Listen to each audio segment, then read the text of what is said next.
mundo real, porém um mundo espiritual.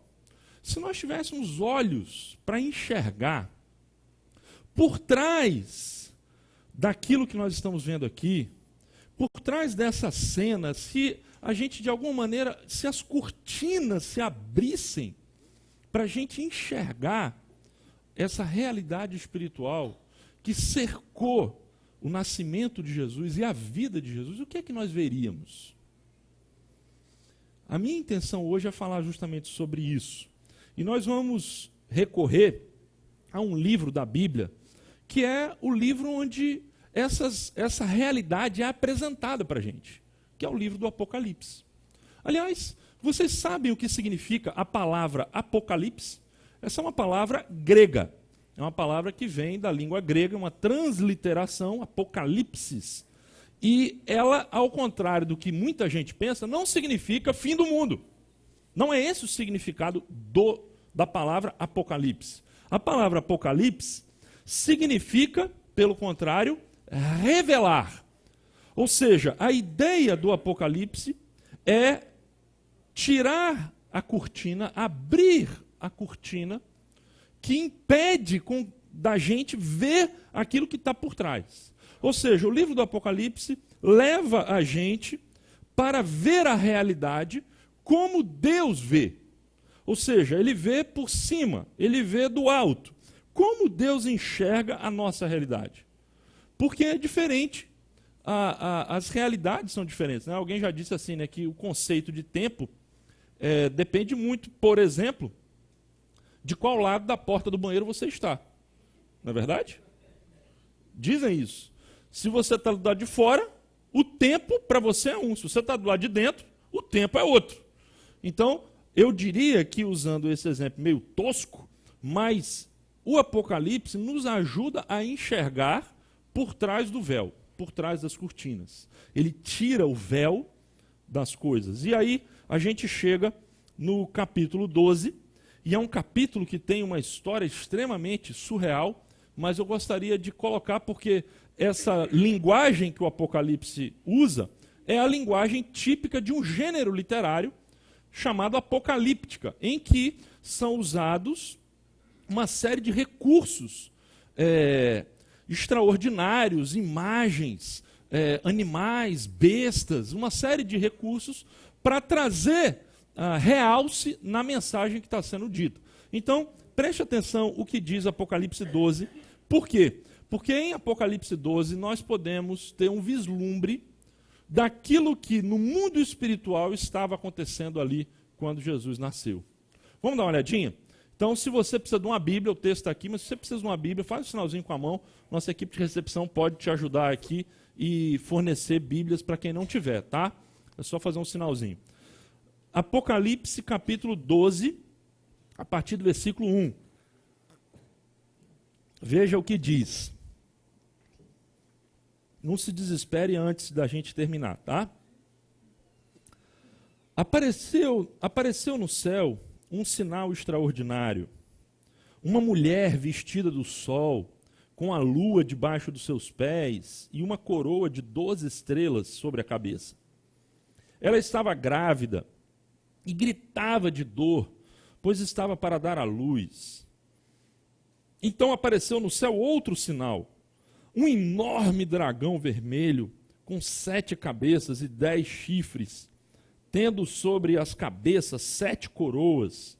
Sua cauda arrastou consigo 1/3 das estrelas do céu, lançando-as na terra.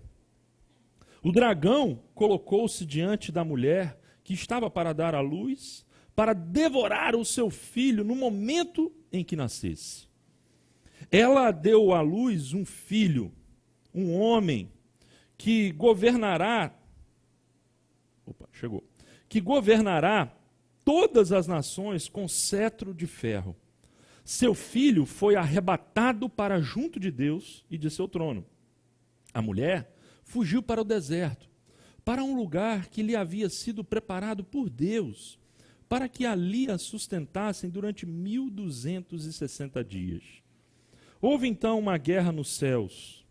Miguel e seus anjos lutaram contra o dragão, E o dragão e os seus anjos revidaram, mas estes não foram suficientemente fortes, e assim perderam o seu lugar nos céus. O grande dragão foi lançado fora. Ele é a antiga serpente chamada Diabo ou Satanás, que engana o mundo todo. Ele e os seus anjos foram lançados à terra. Então ouvi uma forte voz dos céus que dizia: agora veio a salvação, o poder e o reino do nosso Deus, e a autoridade de seu Cristo, pois foi lançado fora o acusador dos nossos irmãos, que os acusa diante do nosso Deus dia e noite. Eles o venceram pelo sangue do Cordeiro e pela palavra do testemunho que deram. Diante da morte, não amaram a própria vida. Portanto, celebrem-no, ó céus, e os que neles habitam. Mas ai da terra e do mar, pois o diabo desceu até vocês. Ele está cheio de fúria, pois sabe que lhe resta pouco tempo. Quando o dragão foi lançado à terra, começou a perseguir a mulher que dera à luz o menino. Foram dadas à mulher as 2 asas da grande águia, para que ela pudesse voar para o lugar que lhe havia sido preparado no deserto, onde seria sustentada durante um tempo, tempos e meio tempo, fora do alcance da serpente. Então, a serpente fez jorrar da sua boca água como um rio para alcançar a mulher e arrastá-la com a correnteza. A terra, porém, ajudou a mulher, abrindo a boca e engolindo o rio que o dragão fizera jorrar da sua boca. O dragão irou-se contra a mulher e saiu para guerrear contra o restante da sua descendência, os que obedecem aos mandamentos de Deus e se mantêm fiéis ao testemunho de Jesus. É um texto surreal. Vocês concordam comigo? Não sei se você já tinha lido essa passagem, mas se talvez tivesse saído de uma sequência do Senhor dos Anéis, falando aí do dragão, do Hobbit, do Smaug, talvez a gente até entendesse que isso era um texto razoável, mas isso está na Bíblia. E aqui a gente precisa deixar de lado a nossa curiosidade natural de tentar encontrar um significado específico para cada detalhe do texto. Porque dessa forma, nós não conseguimos entender a mensagem como um todo. Ou seja, se você ficar preocupado em saber o que significa cada chifre do dragão, e você tentar descobrir, fazer uma associação histórica para entender isso, você vai se perder e você não vai conseguir interpretar essa passagem. Ou seja, nós precisamos pensar na imagem como um todo. É assim que nós interpretamos a literatura apocalíptica e é assim que nós interpretamos, por exemplo, as parábolas de Jesus. Se você pegar, por exemplo, a parábola do bom samaritano, como alguns antigos faziam, e interpretar cada pequeno detalhe, você vai pensar, o jumentinho quem é? O sujeito deu 2 moedas. Uma moeda é isso, outra moeda é aquilo. A hospedaria significa aquilo. E aí você vai se perder completamente na sua interpretação, porque é preciso ver a moral da história. Depois de você ouvir uma parábola e depois de você ler uma passagem do Apocalipse, a pergunta que você deve fazer é: qual é a moral da história? Não é o que significa cada detalhezinho desse. Não. Como eu falei, nós começamos hoje com essa imagem. Mas vamos deixar agora a cortina se abrir e vamos tentar ver uma outra imagem, que é essa aqui. Essa é a imagem da visão que João tem. Ele procura descrever isso aqui. É óbvio que isso é uma pintura, isso é uma gravura, é um desenho. Mas o que isso significa? É importante a gente entender que nessa visão que nós temos em Apocalipse capítulo 12, nós temos basicamente 3 personagens centrais aqui que aparecem nessa história. Ficou muito claro isso na nossa leitura. Primeiro, a gente tem aí, logo no início do texto, a descrição de uma mulher grávida, correto? Representada aqui hoje pela Olímpia, está conosco, né? já beirando o momento. Então você sabe muito bem, Olímpia, o que é isso, quando o texto diz que tinha uma mulher grávida, vestida do sol, com a lua debaixo dos seus pés e uma coroa de 12 estrelas sobre a cabeça. Essa é a visão da mulher. Temos uma segunda visão, que é a de um dragão vermelho. Ele está ali, 7 cabeças, o texto diz aqui que ele tem 7 cabeças e 10 chifres, tendo sobre as cabeças 7 coroas, uma grande cauda que arrastou 1/3 das estrelas do céu para a terra. Veja, é a figura de um dragão vermelho. E nós temos também aqui a figura de um filho. É o filho que nasce da mulher.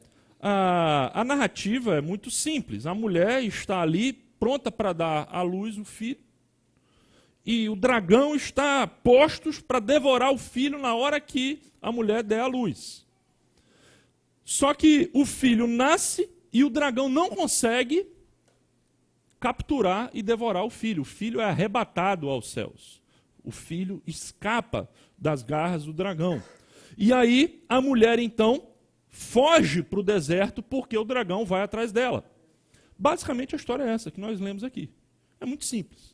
Se a gente resumir, vamos chegar nisso. A questão aqui é a gente tentar entender qual é a moral disso aqui. Acho que pode deixar a porta aberta ali, viu, Rose? Se de repente chegar alguém, já fica mais fácil. Enfim, me chama muito a atenção, gente, porque a gente pensa, isso aqui é uma coisa inédita. Mas que visão. Mas para pensar. Nós já tivemos, na revelação bíblica, uma história em que isso aqui aconteceu.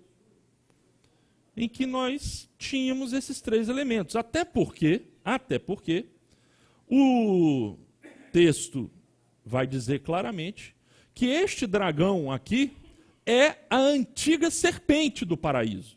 Então a gente volta a Gênesis capítulo 3, lá no início, nós temos o último livro da Bíblia, Apocalipse, que se reporta ao primeiro livro da Bíblia, Gênesis. E lá no capítulo 3, versículo 15, logo depois que o primeiro casal comete o primeiro pecado, Deus se dirige à serpente, que induziu e seduziu a mulher ao erro, e o homem também, e diz o seguinte à serpente. Será que a gente consegue ler aqui para dar participação para todo mundo, vocês não dormirem? Vamos lá? Porém, inimizade entre você e a mulher, entre a sua descendência e o descendente dela. Este lhe ferirá a cabeça, e você lhe ferirá o calcanhar. Quais são os personagens que nós temos aqui? Uma mulher, que vai ter um descendente. Então imagine uma mulher grávida. Temos o descendente da mulher, que é o filho, e temos o quê? A serpente, que aqui no Apocalipse é chamada de dragão. Veja, João não está falando nada novo, ele está simplesmente recapitulando uma história que começou lá em Gênesis. E o que significam essas palavras? Vamos tentar identificar então esses 3 personagens. O dragão já está muito claro aqui na passagem, porque o próprio texto diz que ele é a antiga serpente chamada Diabo ou Satanás, que engana o mundo todo. Isso o próprio texto diz. Não há dúvidas quanto à identificação de quem é esse dragão. O filho, o texto diz que ele regerá as nações com cetro de ferro. É o herdeiro, é o filho dessa mulher, que no livro do Apocalipse claramente é identificado como Jesus Cristo. O filho, o herdeiro, o descendente da mulher é Jesus. E quem é a mulher, gente? Aí, então, que alguns estudiosos debatem. Será que ele está falando, então, de Maria? Será que é Maria, a mãe de Jesus? Como o livro do Apocalipse é um livro simbólico, ele está falando de um aspecto maior, ele está falando a partir de uma ótica transcendente. Veja que nós não estamos falando necessariamente daquela cena que nós vemos ali da natividade. Nós estamos falando a partir de uma ótica da eternidade. E aí, então, gente, essa mulher, segundo os melhores intérpretes nos auxiliam a entender, é o povo de Deus. Ou seja, o povo de Deus do Antigo Testamento, o povo de Israel, de onde nasce o Salvador, Jesus Cristo. Então, essa mulher é a descendência ali, é essa mulher, aliás, essa é uma literatura recorrente no Antigo Testamento, em várias passagens, nos Salmos, nos Profetas, nós temos a identificação do povo de Israel como sendo a menina dos olhos de Deus. É a mulher, vamos assim dizer, de Deus. E aí nós temos então o povo de Deus, a antiga serpente e Jesus Cristo. E qual é a moral da história, gente? A moral da história é a vitória do filho sobre o dragão e as forças do mal. Essa é a moral da história. A moral da história desse texto, esse texto está aqui simplesmente para poder nos fazer enxergar uma realidade de que, com a vinda de Jesus a esse mundo, ele fez muito mais do que simplesmente obras de caridade, muito mais do que simplesmente ensinar bons princípios para você ter uma vida boa, uma vida correta, uma vida íntegra. Ele fez muito mais do que até mesmo curar alguns doentes. A vinda de Jesus a esse mundo foi, como vimos na semana passada, para nos salvar, mas foi também para derrotar as forças do mal que, em algumas passagens bíblicas, nós vamos ver, como por exemplo em João, que faz uma referência ao diabo como príncipe desse mundo. Jesus vem então para derrotar as forças do mal. E por que, qual a relevância disso? Porque, gente, nós vivemos num mundo onde o mal muitas vezes parece triunfar. Vivemos num tempo onde muitas vezes a gente olha e fala, poxa, existe alguma coisa boa aqui? O mal parece que está deitando e rolando. Mas é preciso que a gente tenha os olhos da fé para enxergar não a realidade como nós vemos, mas enxergar a realidade a partir da ótica do Apocalipse. Aliás, o livro do Apocalipse foi escrito numa época de profunda perseguição ao povo de Deus. Aproximadamente o ano 90, 96 depois de Cristo, o imperador romano era Domiciano. A igreja sofria com a perseguição oficial, institucional do império. E eles sofrendo perguntavam, onde está Deus nisso tudo? João então escreve o Apocalipse para dizer, olha, deixa eu mostrar onde Deus está. Deixa eu mostrar a vocês a verdadeira realidade. Deixa eu mostrar a vocês quem na verdade está no comando da coisa. A gente está vivendo um momento de instabilidade política no nosso país. E às vezes a gente fica se perguntando onde é que isso tudo vai parar. A gente não sabe. Vai ter impeachment, não vai? Enfim, já se fala até do tiririca presidente, né? Como vocês viram, né? Tem toda uma sequência aí de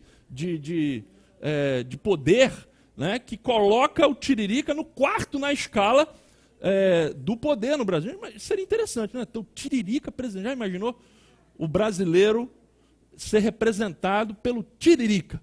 Enfim, aqui eu não quero falar nem mal nem bem do tiririca, mas eu estou querendo só dizer para você o seguinte: os tempos são difíceis, são maus, os dias são turbulentos, e às vezes a gente pensa que a história perdeu o rumo.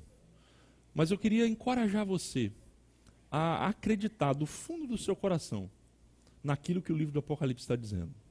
O mal já foi vencido. O mal já foi vencido. A vitória do filho, o filho escapou do dragão. E aí o que eu quero mostrar a vocês agora é que na vida de Jesus, e mesmo antes, nós podemos ver claramente como ele venceu as forças do mal. Você não precisa mais ficar com medo do mal. Você não precisa mais ficar desesperado porque de repente um vizinho seu que não gostou de você ou que não gosta fez um trabalho e aí você está agoniado. Olha, eu preciso fazer uma coisa para desfazer o trabalho. Não, você não precisa ter medo do mal. E veja por quê.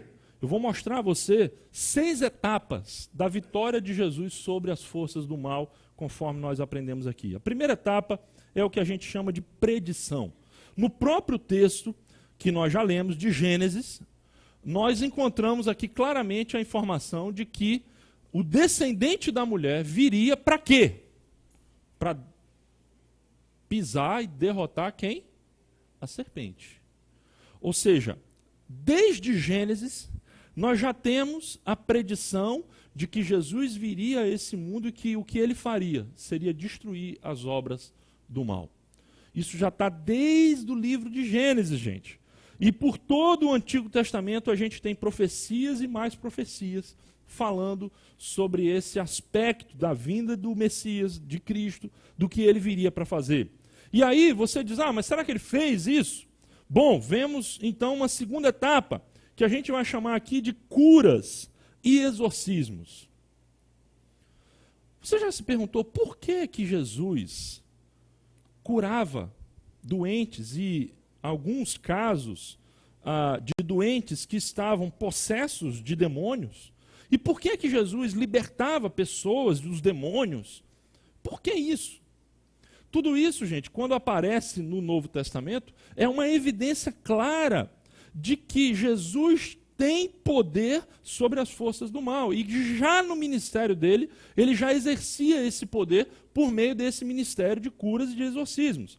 Tem um versículo interessante no Evangelho de Lucas, olha só, no capítulo 10, Jesus tinha enviado 72 numa missão, e eles voltam assim, entusiasmados. Olha o que eles dizem, os 72 voltaram alegres e disseram, Senhor, até os demônios se submetem a nós em teu nome.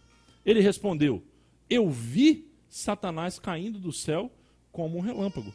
Veja que essa informação está muito parecida com a informação que lemos lá em Apocalipse 12, quando o dragão cai. Ou seja, Jesus está dizendo, eu vi. O texto aqui não diz se ele viu na eternidade ou se ele, na medida em que os demônios iam saindo, libertando as pessoas, pelo poder da sua palavra, ele via, de fato, o demônio sendo expulso. Não é esse o caso. Eu quero só mostrar a vocês que o ministério de Jesus, de curas e exorcismos, era uma evidência de que alguém mais forte estava agora no comando e o demônio não podia fazer mais simplesmente o que ele queria fazer. Veja só, existe, e eu não vou entrar aqui nessa avenida agora, tá? Mas existe todo um significado diferente quando hoje a gente vê um abuso no ministério, no dito ministério de exorcismo. Então, existe toda uma diferença em relação ao que acontecia no ministério de Jesus. Mas eu não vou entrar nisso aqui, depois se você quiser, você vem conversar comigo, a gente vai trocar uma ideia sobre isso. Terceiro lugar, está 4 aqui, mas é em terceiro lugar, nós temos a morte de Jesus na cruz. Como assim a morte? Será que então o diabo não prevaleceu, a morte não foi o fim de Jesus? Não, pelo contrário. O que a gente descobre lendo os evangelhos é algo muito interessante. É que o diabo mais queria era que Jesus não fosse para a cruz. O desespero do diabo, a partir da ótica da eternidade que nós estamos conversando, era ver Jesus ali naquela cruz. Foi isso que ele tentou fazer nas tentações do deserto, tirar Jesus do caminho da cruz e colocar Jesus no caminho do poder. Foi isso que ele fez quando no Getsêmani tentou Jesus para dizer assim, Pai, se possível, me livra desse cálice aqui. Aquilo era uma tentação do inimigo. E Jesus se submete novamente. Por quê? Porque ele sabia que a morte de Jesus colocava um ponto final na arrogância do diabo. E qual era essa arrogância? A arrogância da blasfêmia. O diabo o tempo todo acreditou e investiu no blefe de que Jesus não seria obediente até a morte. Porque se Jesus se desviasse do caminho proposto pelo Pai, 1 milímetro que fosse, e surgisse no coração de Jesus um pingo de reclamação, de incredulidade, de dúvida em relação ao amor do Pai, o sacrifício dele não teria valido a pena. Não teria sido suficiente. O sacrifício só foi suficiente porque ele foi o verdadeiro inocente. E ele se entregou. Veja só o que Paulo vai dizer em Colossenses capítulo 2 sobre a morte de Jesus. Falando o seguinte, veja só, tendo despojado os poderes e as autoridades, fez deles um espetáculo público, triunfando sobre eles aonde? Na cruz. Não diz que ele triunfou sobre o diabo na ressurreição. Tem uma música muito conhecida, de um grupo muito conhecido, que diz o seguinte, que o inferno em festa se alegrou quando Jesus morreu na cruz. E quando Jesus ressuscitou, então ele deu o troco. Não! Na verdade, o inferno entrou em desespero quando Jesus morreu na cruz. Foi ali que ele derrotou, e veja só, existe aqui uma linguagem muito interessante. Por quê? Quando alguém morria na cruz, ele era despido, ele era, então, envergonhado, humilhado, ele se tornava um espetáculo público perante aqueles que estavam ali, e era um exemplo claro de que a força do império havia triunfado sobre a força da resistência daquele que estava morrendo na cruz. Ser despido, ser humilhado, envergonhado e ser derrotado. Era isso que acontecia com quem morria na cruz. Paulo usa essa linguagem para dizer que, na verdade, quando Jesus foi despido, humilhado e derrotado na cruz, na verdade, o que estava acontecendo era o quê? Ele estava despindo, humilhando e triunfando sobre o diabo. Aquilo que humanamente as pessoas viam que estava acontecendo com Jesus era o que, na verdade, ele estava impondo às forças do mal. É o que Paulo está usando. Veja só a linguagem como é gráfica. O Evangelho de João vai dizer o seguinte, Jesus falando sobre a sua própria morte, olha o que ele diz. Chegou a hora de ser julgado este mundo. Agora será expulso, a mesma palavra que usa lá em Apocalipse. Agora será expulso o príncipe deste mundo, falando da sua própria morte. E esse texto de Hebreus ainda é mais forte. Veja só o que Hebreus vai dizer no capítulo 2, versículos 14 e 15. Ele também, falando de Jesus, participou dessa condição humana, da nossa condição humana, para que, por sua morte, derrotasse aquele que tem o poder da morte, isto é, o diabo, e libertasse aqueles que durante toda a vida estiveram escravizados pelo medo da morte. Ou seja, Paulo em Colossenses, próprio Jesus em João, e o escritor aos Hebreus, e toda a literatura do Novo Testamento nos ensinam o quê? Que Jesus triunfou.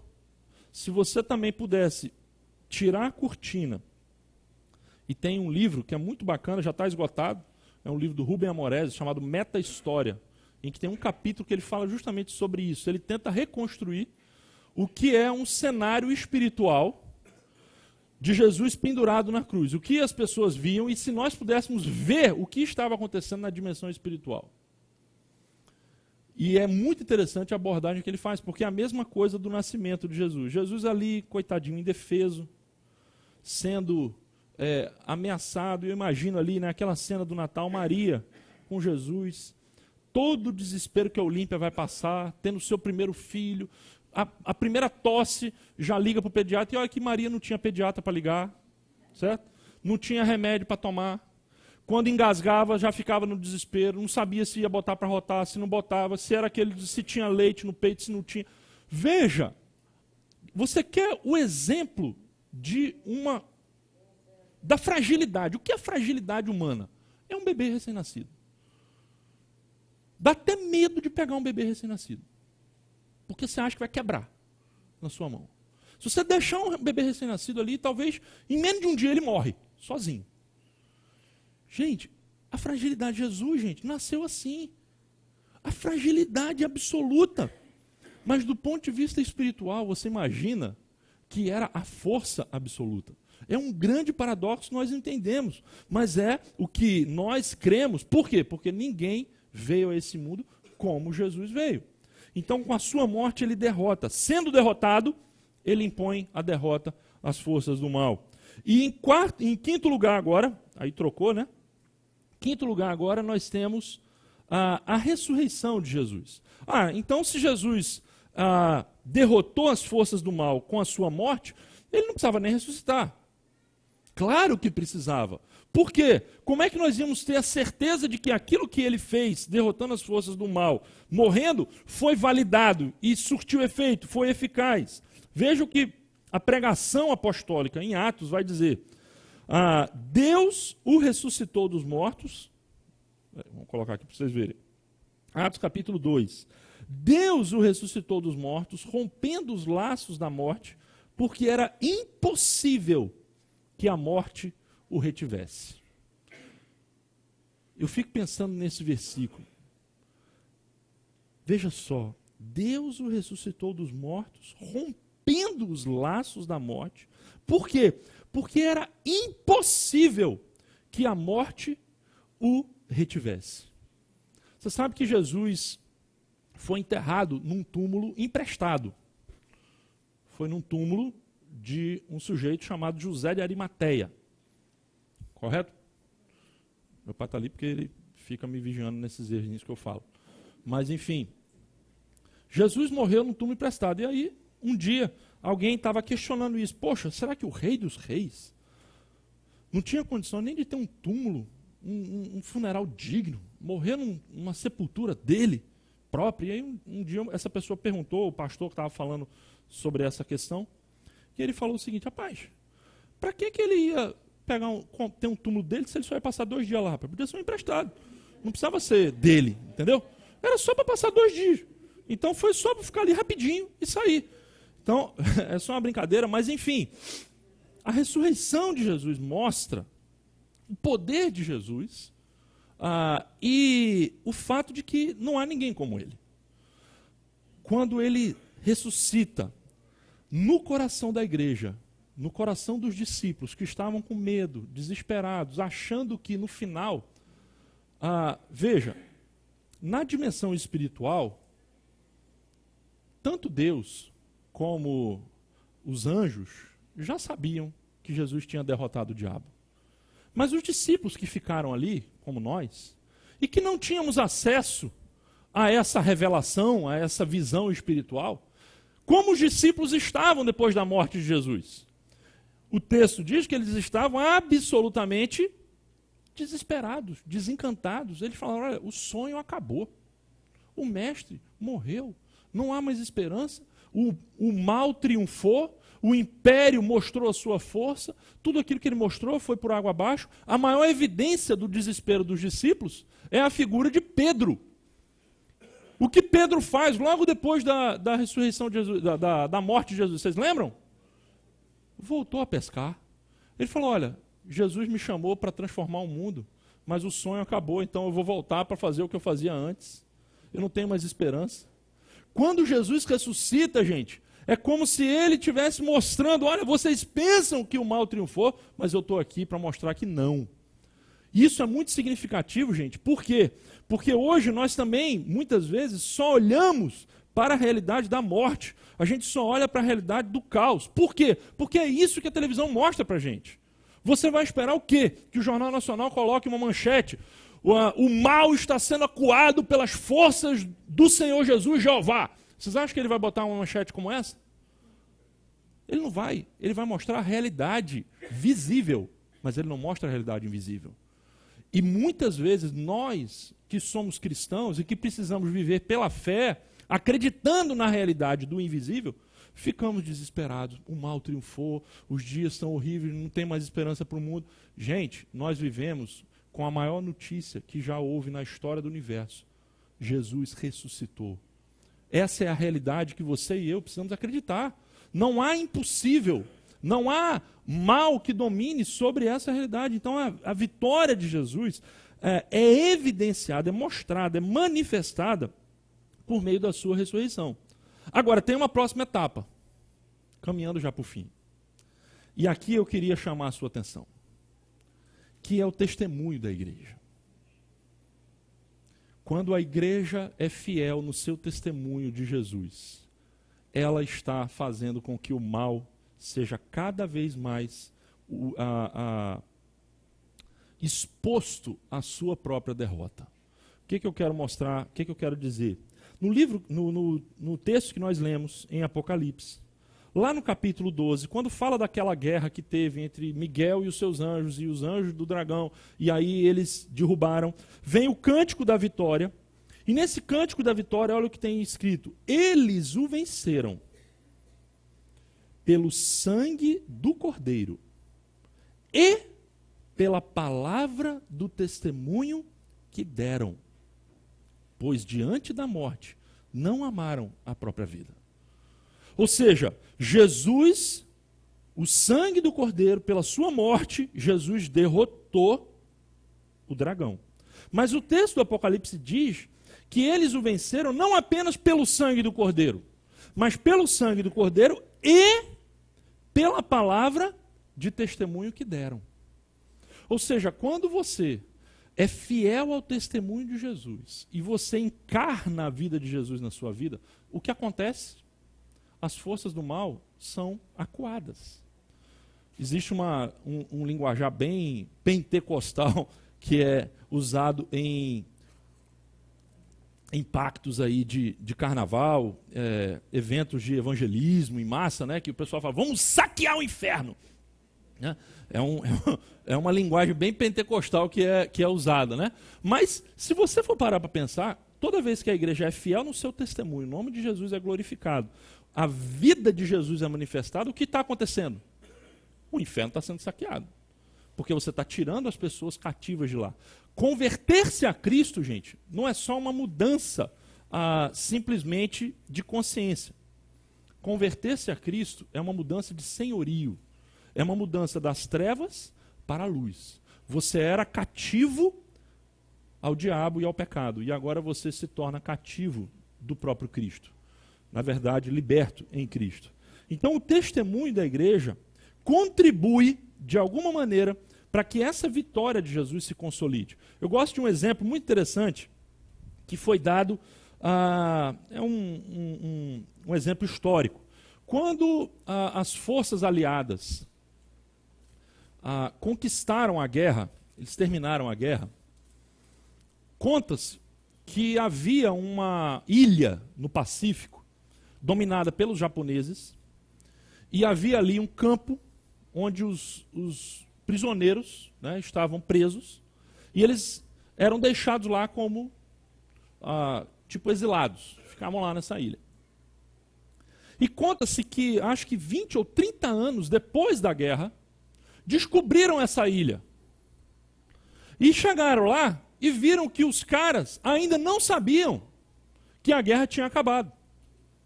Eles viviam sob o medo, viviam como escravos, viviam como prisioneiros de guerra, só que a guerra já tinha acabado há 30 anos. Qual é o problema aqui? O problema não é que a guerra não tinha acabado. O problema é que a notícia de que a guerra acabou não tinha chegado lá. E quando a igreja exerce o seu testemunho, o que ela está dizendo é simplesmente o seguinte, gente, a guerra acabou. Não há mais guerra. A guerra já foi acabada. Tem muita gente que vive como escravo, como cativo, debaixo das forças do mal, simplesmente porque ainda não conseguiu ver ou ter essa notícia. E essa é a importância do testemunho da igreja. É que essa notícia chegue, foi essa a ordem que Jesus deu quando ele subiu aos céus. Vão e façam discípulos de todas as nações. Vão por todo mundo e preguem o evangelho. O que é pregar o evangelho? Pregar o evangelho é anunciar a boa notícia de que a guerra acabou. Que Jesus reina. E aí, esse reino, ele se consolida finalmente com a segunda vinda gloriosa de Jesus. É o último ponto, a última etapa dessa vitória. Por quê? Porque Jesus já reina. Isso é um fato. Não há nada que possa acontecer na história que mude o que Jesus fez na cruz. Nem mesmo o seu pecado, o meu pecado. Não há nada mais forte do que o que Jesus fez ali para derrotar as forças do mal. Isso é um fato consumado. No entanto, a gente vive, gente, numa época em que o mal ainda está presente, não é verdade? Será que alguém aqui seria ingênuo de achar que o mal não está mais presente? Porque se Jesus é o nosso Salvador, se ele derrotou as forças do mal, que realidade é essa que a gente vive? A gente vive, então, uma tensão entre aquilo que os teólogos chamam de o já e o ainda não. A gente vive entre a primeira vinda e a segunda vinda. A gente vive nesse momento em que ainda passamos tribulação. Porque, veja, o diabo já foi derrotado, aqui o texto diz que ele foi expulso, da presença de Deus, ele não pode mais nos acusar diante de Deus. Não há efeito algum às suas acusações. Mas, na Bíblia, nós também lemos que ele anda ao derredor como um leão, pronto para devorar. E me chama a atenção que ele anda ao derredor. Mas o livro dos Salmos diz que os anjos do Senhor acampam-se ao redor. Você sabe qual é a diferença do redor para o derredor? O redor está aqui, ó. O derredor está onde? Aqui. O leão anda ao derredor, mas os anjos do Senhor estão ao redor. Então, o que você faz com o leão? Fica desesperado? Tranquilo, leão, resiste. Resiste que ele fugirá. É o que o texto diz. Então, o John Stott diz, resumindo uma série de textos bíblicos, e aqui eu não tenho tempo mais para avançar nessa discussão, o seguinte: o ungido do Senhor já está reinando, mas também está aguardando até que os seus inimigos sejam postos como estrado dos seus pés. Nesse dia, todo joelho se dobrará em sua presença e toda língua confessará que ele é Senhor. O diabo será jogado no lago de fogo, onde a morte e o inferno o seguirão, pois a morte é o último inimigo a ser destruído. Então, quando todo o domínio, autoridade e poder do mal tiver sido destruído, o Filho entregará o reino ao Pai, e ele será tudo em todos. Tudo que está aqui, gente, está na Bíblia. São versículos bíblicos que o John Stott agrupou para fazer essa sentença, para falar da vitória final de Jesus. Ela existe, mas ela vai se concretizar na sua plenitude. Então, eu estou colocando isso tudo, e aqui eu termino fazendo um resumo desse texto de Apocalipse 12, para dizer simplesmente o seguinte: se a gente pudesse ter olhos espirituais para ver a realidade espiritual por trás daquele simples acontecimento, a gente veria uma realidade cósmica. O plano de Deus sendo revelado ali, naquele lugar. Deus entrando na história e a gente aprendendo que o Filho venceu e reina para sempre. Segundo, o dragão acusador foi o quê? Expulso. Aquilo que aconteceu ali é que ocasionou, que catalisou a derrota, a expulsão do acusador. E a igreja, que aqui no texto é identificado como o restante da sua descendência, o restante da descendência da mulher, está sendo preservada e protegida para aquele dia, onde finalmente nós estaremos todos juntos. Então, a realidade do Apocalipse, gente, precisa fazer parte da nossa realidade do dia a dia. Nós não podemos deixar que aconteça o que normalmente acontece, que é o quê? É que a realidade do mundo visível possa causar desespero na realidade do mundo espiritual. O que você precisa fazer é o seguinte: é entender a realidade do mundo espiritual e fazer com que isso faça diferença no mundo visível que você tem ao seu redor. Ou seja, na hora do desespero, na hora em que você estiver sem esperança, a mensagem do Natal é: olha por trás da cortina. Olha para a eternidade e você vai descobrir essas verdades que o Apocalipse capítulo 12 nos mostra. Se você tivesse olhos para enxergar o mundo espiritual, o que veria ali em Belém naquela noite, quando Jesus nasceu? Você já pensou nessa pergunta?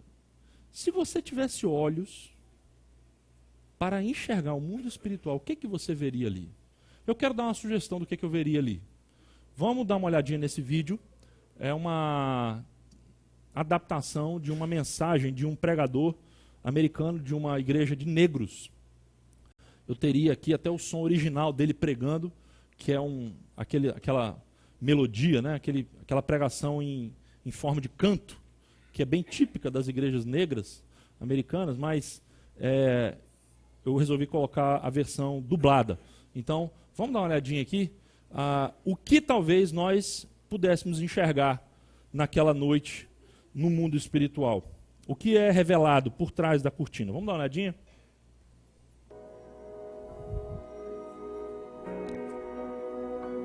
A Bíblia diz: o meu rei é o rei dos judeus. Ele é o rei de Israel. Ele é o Rei da justiça. Ele é o Rei da história. Ele é o Rei do céu. Ele é o Rei da glória. Ele é o Rei dos reis. Ele é o Senhor dos senhores. Esse é o meu Rei. Me pergunto se você o conhece. Meu Rei é um Rei soberano. Nenhum tipo de medida pode definir seu amor ilimitado. Ele é continuamente forte, inteiramente sincero, eternamente constante. Ele é imortavelmente gracioso, imperialmente poderoso, imparcialmente misericordioso. Você o conhece? Ele é o maior fenômeno que jamais cruzou o horizonte deste mundo. Ele é o Filho de Deus. Ele é o Salvador do pecador. Ele é a peça central da civilização. Ele é incomparável. Ele é único. Ele é a ideia mais elevada em literatura. Ele é a mais alta personalidade em filosofia. Ele é a fundamental doutrina da verdadeira teologia. Ele é o único qualificado para ser um Salvador totalmente suficiente. Me pergunto se você o conhece hoje. Ele supre força ao fraco. Ele é disponível para o tentado e atribulado. Ele se compadece e ele salva. Ele endireita e sustenta. Ele guarda e ele guia. Ele cura o doente, ele purifica leprosos, ele perdoa pecadores, ele absolve devedores, ele liberta os cativos, ele defende o fraco, ele abençoa crianças, ele serve o infortunado, ele considera o idoso, ele recompensa o diligente, ele embeleza o humilde. Me pergunto se você o conhece. Ele é a chave do conhecimento, ele é a fonte da sabedoria, ele é a entrada do livramento, ele é o caminho da paz. Ele é a rodovia da justiça, ele é a estrada da santidade, ele é o portal da glória. Você o conhece bem, sua vida é inigualável, sua bondade é ilimitada, sua misericórdia é para sempre, seu amor nunca muda, sua palavra basta, sua graça é suficiente, o seu reino é reto, o seu jugo é suave e seu fardo é leve. Eu queria poder descrevê-lo a você. Ele é indescritível, ele é compreensível, ele é invencível, ele é irresistível. Bem, você não consegue tirá-lo de sua mente, você não pode soltá-lo de sua mão. Você não pode viver mais do que ele, você não pode viver sem ele. Bem, os fariseus não o suportaram, mas descobriram que não poderiam pará-lo. Pilatos não pôde encontrar culpa alguma nele. Herodes não pôde matá-lo. Morte não pôde dominá-lo. E a sepultura não pôde retê-lo. Sim, esse é meu rei. Esse é meu rei. Muito bem, gente. Esse é o Jesus que a gente está anunciando aqui. E é por isso tudo que não tem ninguém como Jesus. Se você vive de alguma maneira ainda assustado, amedrontado, ameaçado por qualquer tipo de mal. E aqui mal eu falo mal com U, não falo mal com L. Tá? Eu uso mal com U. De alguma coisa maligna. Você não precisa mais sair daqui assim. Porque ele é o rei que derrotou as forças do mal, como a gente viu. O dragão não pôde detê-lo. O dragão foi frustrado na sua tentativa. E não só foi frustrado, mas foi expulso definitivamente da presença de Deus. Basta que você o receba no fundo do seu coração. Vamos cantar uma música para terminar? A vitória é daquele que o contemplar. Se você quer